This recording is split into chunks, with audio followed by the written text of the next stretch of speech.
Important fact, ठीक है। ये आइडेंटिटी जो है, जो मैंने शीट पे नहीं लिखवाई हुई, ये तो मैं अलग से लिखवाई है, a cube plus b cube plus c cube minus 3abc equal to a plus b plus c, और ब्रैकेट में क्या है ये, a square plus b square plus c square minus a b minus c a, ठीक है। इस identity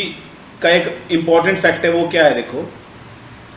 कि अगर मैं क्या करूं, if a plus b plus c अगर जीरो हो जाता है ड्यू टू एनी रीजन, मैं तुम्हें बताऊंगा अभी कैसे जीरो होगा। जो ए प्लस बी प्लस सी मतलब इसकी वैल्यू पूरी की जीरो हो जाए, मतलब ए की कोई वैल्यू है सपोज -2 वगैरह, बी की वैल्यू है 3, कुछ ऐसे कुछ भी वैल्यू है, और इन तीनों को ऐड करके जीरो आ जाए, तो देखो ये जो आइडेंटिटी है फिर किस में चेंज हो जाएगी, ध्यान से देखना। लेकिन ये तभी होगी if a plus b plus c अगर जीरो हो जाए। तो ये वाली आइडेंटिटी,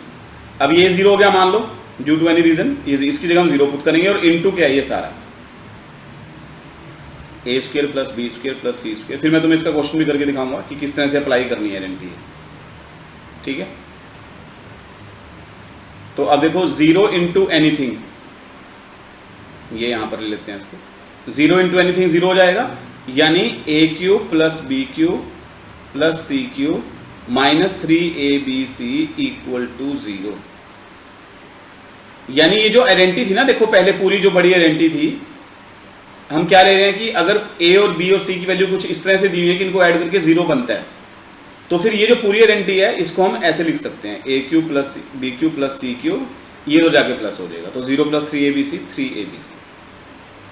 यानी अब ये बीच वाला जो प्रोसेस है मैंने तुम्हें समझाने के लिए किया, तुमने करना नहीं है ये, तुमने सिर्फ अगर तुम्हें ए plus b plus c 0 given है इस आइडेंटिटी में, या तुमने सॉल्व करके देखा कि वो 0 आ रहा है, तो तुम इस आइडेंटिटी की जगह डायरेक्ट ये वाली आइडेंटिटी यूज कर सकते हो। ये भी एक आइडेंटिटी है, लेकिन ये तभी है if a plus b plus c equal to 0, and this identity is derived from, कहां से ली गई, इस वाली आइडेंटिटी से आई है, स्पेशल केस पे इस वाली आइडेंटिटी पे आई है, मतलब इस वाली आइडेंटिटी से ये वाली आइडेंटिटी ड्राइव की गई है, लेकिन कब की गई है, जब ये ए प्लस बी प्लस सी 0 हो जाए, ठीक है। अब मैं तुम्हें एक क्वेश्चन करके दिखाता हूं इसका, जिसके बेस पे तुम्हें पता लग जाएगा कि इस आइडेंटिटी को यूज कैसे करना है। अपनी बुक में देखेंगे सभी पहले क्वेश्चन नंबर 30 फर्स्ट पार्ट, ऊपर क्या लिखा है देखो बुक में, without actually calculating the cubes find the values of. कई बच्चे कह रहे हैं कि सर इसको ऐसे सॉल्व कर लेंगे 27 इंटू 27 इंटू 27, इस तरह से कर सकते हो, कोई प्रॉब्लम नहीं है, पर उन्होंने बोल दिया पहले ही कि विदाउट एक्चुअली कैलकुलेटिंग, तो ये इस तरह से करोगे तो भी इसका आंसर आ जाएगा, कोई प्रॉब्लम नहीं है इसमें, तो भी आंसर ठीक आएगा इसका, लेकिन इस तरह से करना ही नहीं है, क्योंकि उन्होंने बोल दिया है विदाउट एक्चुअली कैलकुलेटिंग, इसको नहीं करना। फिर कैसे करना है देखो, अब सबसे पहले वही मेरे अकॉर्डिंग क्या मैंने बोला है, स्टेप 1 जज द आइडेंटिटी, करो जज द आइडेंटिटी। अब देखो a cube plus b cube plus c cube, ये किसी और आइडेंटिटी में आता ही नहीं, इस वाली में आता है, a cube plus b cube plus c cube minus 3abc, आगे जो भी आइडेंटिटी होगी इधर, और तो किसी में ऐसा है ही नहीं 3 क्यूब, तो ये वाली आइडेंटिटी है पक्का। लेकिन अब तुम्हें दिखाना पड़ेगा कि क्या ये आइडेंटिटी पूरी यूज होगी, या अगर 0 आ जाए, जैसे ए कौन है देखो यहां पर लिख लो, यहां पर ए कौन है 27, बी कौन है -17, और सी कौन है -10। अब तुमने यहां दिखाना है पहले इनको ऐड करके ऐसे ए प्लस बी प्लस टी, अगर तुम नहीं दिखाओगे फिर वो जो है आइडेंटिटी आगे कंसीडर नहीं की जाएगी इक्वल टू 0 वाली, तो तुम्हें दिखाना पड़ेगा पहले। तो कैसे दिखाओगे, ए कौन है 27, बी कौन है -17, और सी कौन है -10, तो तुम्हें पहले इसको 0 दिखाना पड़ेगा कि ये 0 आ गया सॉल्व करके। अगर नहीं आएगा तब तुम वो छोटे वाली आइडेंटिटी उसकी यूज भी कर सकते हैं, इंपॉर्टेंट फैक्ट वाली। 27 प्लस माइनस, माइनस करो पहले ऐसे एक साइन बनाओ, ये भी प्लस माइनस माइनस, तो 27 प्लस वाला एक ही है, और माइनस वालों को भी ऐड कर लो, ये भी -27, तो 0 आ गया ना। अब तुमने लिखना है यहां पर कि since a plus b plus c equal to 0, अब तुमने दिखाना है कि देयरफॉर हम क्या यूज कर सकते हैं, a cube plus b cube plus c cube equal to 3abc। Sorry, अब तुम ऐसे यूज कर सकते हो इसको, लेकिन अगर तुमने 0 नहीं दिखाया ना तब नहीं तुम यूज कर सकते। अब ए कौन है इसकी वैल्यू भरनी है बस, और कुछ नहीं है। अगर तुम्हें स्टेप समझ में आ जाते हैं ना जो मैं करा रहा हूं, ये क्वेश्चन बहुत आसान लगेंगे। फिर ए कौन है बोलो,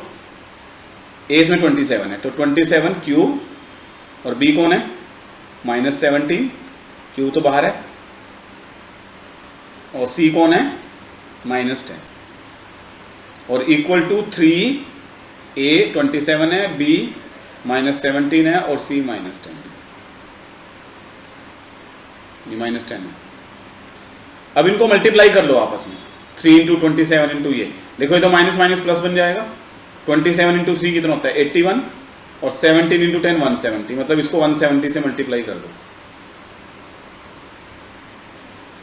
ठीक है, और माइनस माइनस प्लस हो जाएगा। इससे मल्टीप्लाई करके तुम देख सकते हो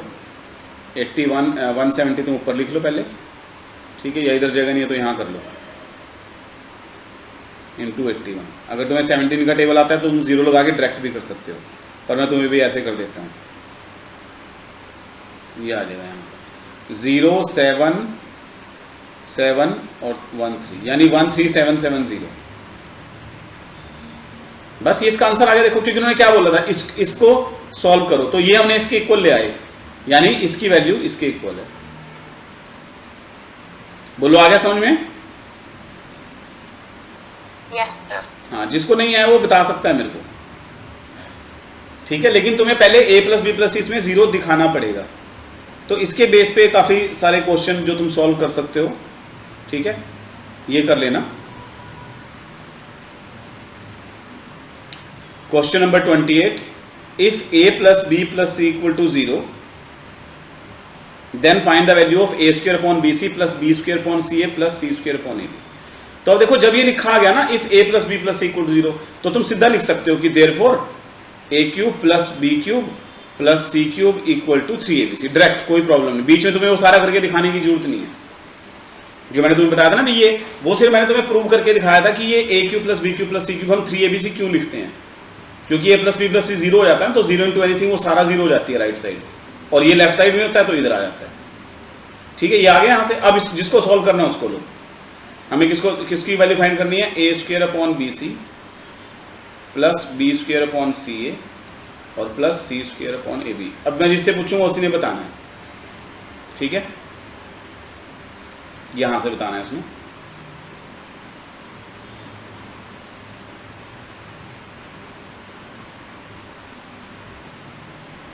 इसका एलसीएम आएगा ए बी सी, लेकिन मान लो किसी को प्रॉब्लम होती है तो वो बेसिक में चला जाए, बी सी सी ए ए बी। अब पहले मान लो हम इसको ए पे डिवाइड करते हैं, ठीक है, तो ये बी सी ऐसे ही रहेगा, ये क्या आएगा सी, और ये ए मतलब ए से डिवाइड हो रहा है तो ए कट जाएगा, जैसे सी ए को मान लो ए से डिवाइड किया, डिवाइड मतलब अपॉन ऐसे, तो सी बचा, इसलिए मैंने सी लिख दिया। अब बी पे करो एक बार पहले, तो इसमें सी बचेगा, सी और ये 1, अब सी पे करो, देखो आ गया ना, इसको मल्टीप्लाई कर दो, ये तो करते हैं एलसीएम में, इन तीनों को मल्टीप्लाई कर देते हैं, तो ए बी सी। मतलब बेसिक तरीका ना कभी फेल नहीं होगा, अगर तुम्हें कोई टफ चीज नहीं आ रही उसके बेसिक में चले जाओ। ए बी सी, अब क्या करो, बी सी इससे डिवाइड होएगा ए बी सी, देखो ये मैंने पहले भी सिखाया था, तुम्हें याद होगा, ए बी सी को नीचे वाले से डिवाइड करना होता है, ए बचा और ऊपर वाले से मल्टीप्लाई, तो ए क्यूब आ जाएगा यहाँ पर, ए स्क्वायर इंटू ए क्यूब। इस तरह जब ए बी सी को सी ए से डिवाइड करेंगे तो कौन कौन कट हो जाएगा, ए और सी, तो बी बचेगा, और जो बी मतलब डिवाइड करने के बाद जो आता है उसको ऊपर वाले से मल्टीप्लाई करते हैं, तो b square into b b cube, इस तरह यहां सी क्यूब आ जाएगा। बोलो ये चीज समझ में आ रही है, बताओ यहां तक, हाँ यहां तक समझ में आ गया, ठीक है। अब देखो अब हमें क्या करना है, अब तुमने पहले ही लिखा हुआ है कि if a plus b plus c, उन्होंने 0 गिवन है, लिखा हुआ ना, 0 दिया हुआ पहले से, तो तुमने उसके बेस पे क्या आइडेंटिटी लिख दी, ये कि a cube plus b cube plus c cube 3abc की इक्वल है, तो इसकी जगह मैं क्या लिख सकता हूं 3abc। देखो कितने आसान क्वेश्चन है अगर ध्यान से करोगे ना, ये ऐसे, और डिवाइड में तो abc, अब a से a कट जाएगा, b से b, c से c, तो 3 बचा, 3 इज द आंसर, 3 इसका आंसर है। समझ में आ गई बात, बोलो ये, यस सर। हाँ